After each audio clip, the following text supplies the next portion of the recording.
Que le Seigneur vous bénisse. Le Seigneur m'a donné un message par rapport à la Côte d'Ivoire, à notre pays qui traverse un moment très difficile, les moments où l'ennemi s'est déchaîné, le monde des ténèbres s'est déchaîné sur la Côte d'Ivoire parce que nous sommes à la sortie de la souffrance, de l'esclavage, de la servitude, des tortures, de l'emprisonnement injuste, de tout ce que nous voyons dans cette nation. Le sang a s'écoulé. Il y a eu beaucoup de choses qui sont passées dans cette nation. Il y a eu beaucoup de troubles dans cette nation. Il y a eu beaucoup d'événements vraiment malheureux dans la Côte d'Ivoire. Le Seigneur nous alerte, le Seigneur nous parle. Le Seigneur parle par la bouche de ses serviteurs, les prophètes. La parole de Dieu déclare que Dieu ne fait rien sans avoir révélé son secret à ses serviteurs, les prophètes. Donc nous, étant des prophètes, nous sommes aussi à la brèche et nous sommes là pour avertir le peuple. Nous sommes là pour montrer au peuple ce qui doit arriver dans la nation, afin que chacun puisse prendre ses dispositions pour ne pas vraiment être surpris lorsque l'ennemi frappera. Peuple ivoirien, ivoirienne, je vous annonce ce message comme un message du Seigneur. Le Seigneur nous avertit, le Seigneur nous protège, le Seigneur nous garde. Quand il a dit dans l'une des prophéties que j'ai données en disant que dis aux Ivoiriens que je les aime. Le Seigneur m'a dit dans cette prophétie, dis aux Ivoiriens que je les aime. Et quel est le message que le Seigneur m'a donné, que je vais partager au peuple de Dieu? Nous allons lire à partir des Écritures pour vous montrer que certaines personnes ne savent pas que ce que nous faisons, c'est écrit dans la parole de Dieu, dans la Bible. Dans 2 Rois, chapitre 6, à partir du verset 8, le roi de Syrie était en guerre avec Israël et dans un conseil qu'il tint avec ses serviteurs, il dit, mon camp sera dans un tel lieu. Mais l'homme de Dieu fit dire au roi d'Israël, garde-toi de passer dans ce lieu car les Syriens y descendent. Et le roi d'Israël envoya des gens pour s'y tenir en observation vers le lieu que lui avait mentionné et signalé l'homme de Dieu.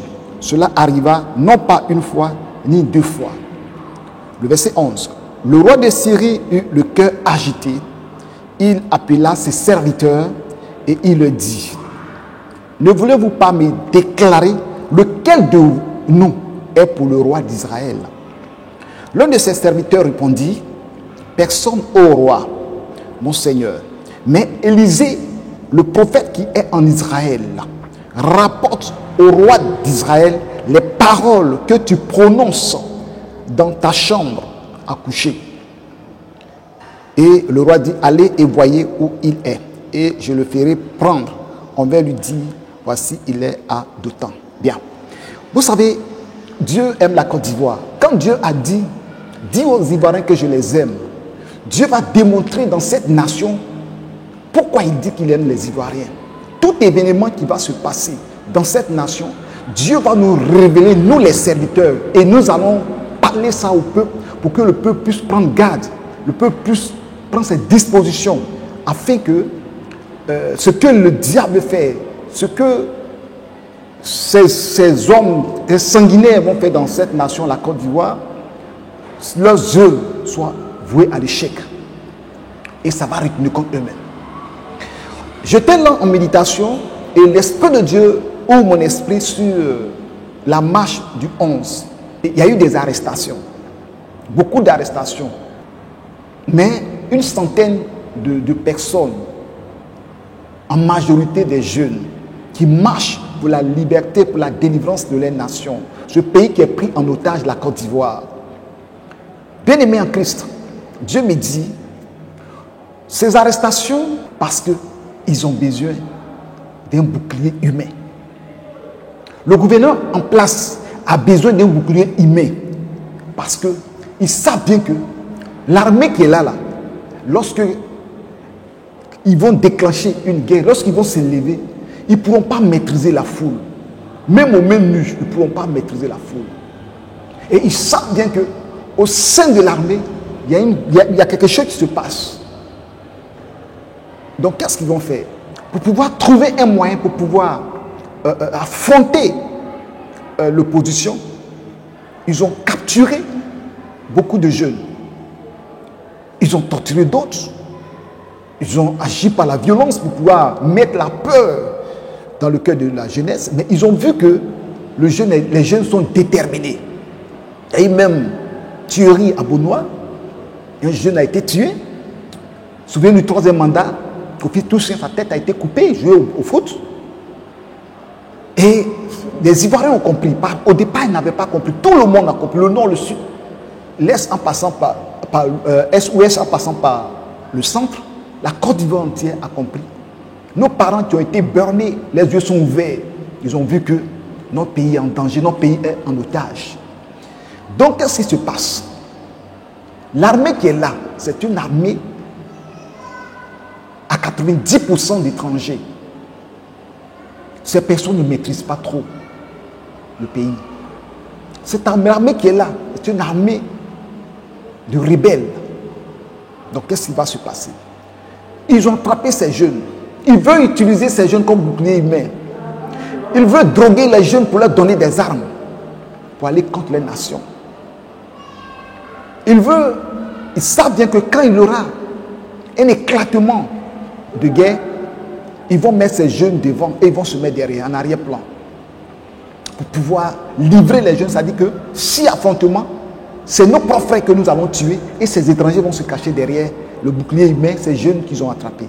Comment se fait-il que les gens même qui ne marchent pas, ils rentrent dans les maisons pour aller les faire sortir? J'ai vu une vidéo sur Yamoussoukro. Ils sont partis jusqu'à l'entrée dans la maison pour aller prendre un jeune, même qui ne marche pas. C'est-à-dire, on te voit que tu es un jeune, on t'attrape parce que tu as marché. Parce que tu as marché contre le 4e mandat. Et on t'en va te saisir et on te prend. Est-ce que tous ces jeunes qui ont été saisis, est-ce que tous ont marché? Tous ceux qu'on va dans les maisons pour les saisir? Non, je vous dis la vérité. Dieu dit qu'il cherche des boucliers humains, il cherche des gens pour combattre. C'est-à-dire, Dieu prend des Ivoiriens pour combattre les Ivoiriens, les droguer, les emmener sur le terrain, pour les exposer. C'est-à-dire qu'eux, ils peuvent les mettre là-bas, et puis mettre les jeunes gens, les déposer, soit par l'hélico ou bien par des, comment on appelle ça, par des chars, les déposer dans les endroits et les armer en treillis, et les gens vont penser que ce sont nos ennemis. Or que ce sont nos prophètes. Pourquoi les tuer? J'ai dit, mes bien-aimés, Dieu ne fait rien sans avoir révélé son secret si c'était les prophètes. Dans ce passage que je viens de lire, il y avait un roi le roi de la Syrie qui s'est levé pour aller faire la guerre contre Israël, le peuple d'Israël. Et chaque fois qu'il donne sa stratégie de guerre, il dit passer par la vallée. Élisée est dans sa maison. Il monte, il voit et vient dire au roi que ceux-là, ils vont passer par la vallée. L'armée israélienne se met à la vallée, il les bombarde. Il dit, cette fois-ci, on dit, bon, comme on est passé par la vallée, nous allons passer par la montagne. Il passe par la montagne, le prophète Élisée dit, cette fois-ci, allez sur la montagne. Il arrive par la montagne, lorsque l'armée syrienne, il les bombarde, il fuit, il tue beaucoup, il fuit. À un moment donné, ils ne savent même plus où se cacher. Il se dit que bon, il vient de la montagne, c'est le Dieu de la montagne. Donc passons par la vallée, passons par ci, passons par là. À un moment donné, le roi de la Syrie a dit, mais entre nous ici, il y a un traître ici. Il y a un traître au milieu de nous. Il y a un de son serviteur qui a dit, il n'y a pas de traître. Il n'y a pas de traître ici. Il n'y a pas quelqu'un, il n'y a pas d'espion au milieu de nous. Il y a un serviteur de Dieu qu'on appelle Élisée, qui est en Israël. Tout ton plan, tout ton projet, mais tout ce que même tu fais sur le lit avec ta femme là, il sait, il connaît, il entend tout. C'est lui qui révèle nos secrets, nos plans de guerre. Donc il n'y a pas un espion. C'est pour cela que la Côte d'Ivoire est un pays où Dieu a établi des serviteurs de Dieu pour révéler ce qui est caché dans le monde des ténèbres. Dieu m'a mandaté parmi ses prophètes aussi pour avertir. Jeunes gens, on vous a saisi. Si vous me suivez dans cette vidéo, lorsqu'ils vont venir vous donner de la drogue, si vous savez que c'est la drogue que vous pouvez vous détourner. Si on vous force ou on vous fait des injections, que le sang de Jésus soit sur vous. Lorsqu'ils vont vous mettre sur le terrain, lorsqu'ils vont, écoutez-moi très bien, lorsqu'ils vont mettre sur le terrain, tournez-vous pour les arroser vous-même. Tournez-vous contre eux-mêmes. N'ayez pas peur. Vous êtes capturés. Tournez-vous autrement. Deuxième stratégie, si vous met et qu'ils vous laissent et qu'ils sont partis et qu'ils vous livrent aux armes, que vous savez que ceux qui sont pas debout, ce sont vos frères qui sont venus défendre la nation, la Côte d'Ivoire. Déposez les armes et soulevez vos mains. Déposez les armes et soulevez vos mains. Personne ne tient une arme. Et quand vous allez déposer les armes et que vous soulevez vos mains, l'armée, ceux qui vont venir pour aller combattre contre le 4e mandat, là, eux là, ils vont venir vers vous, ils ne vont pas tirer et ils vont vous prendre et vous allez dire que nous sommes des prisonniers dans leurs mains. Ils vont vous lâcher, ils vont vous protéger, ils vont prendre pour partir. Ils sont dans les maisons pour attraper les jeunes gens, pour les prendre, pour faire des boucliers. C'est pourquoi en général, ce sont des hommes.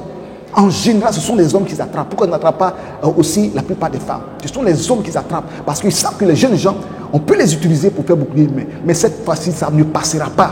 Vos œuvres contre la Côte d'Ivoire, ça ne passera pas. La Côte d'Ivoire n'est pas un abattoir où on vient pour tuer, on vient pour faire des enlèvements, on vient pour arracher des organes.